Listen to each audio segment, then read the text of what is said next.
Additional tips natin sa lugar na yan, ang tanong natin, gaano ba dapat kalayo yung tingin natin at kalawak yung tingin natin sa daanan na ating dadaanan?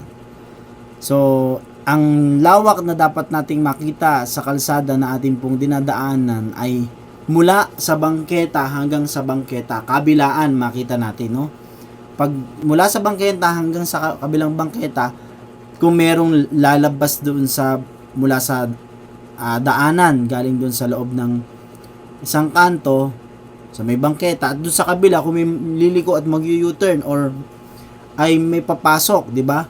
Kaya ganun po kalawak. Pag tumingin tayo mula sa bangketa hanggang sa bangketa, makikita na rin natin yung malayo, yung malawak na lugar. Kaya magiging defensive driving, caring driver tayo, malayo pa lang kung may biglang papasok, makakapag-decide tayo ano yung magiging natin, action na gagawin para maging defensive yung ating pagmamaneho. Road and Machine Cares, lagi magtagubilin sa pagbiyahe at salamat sa Diyos po.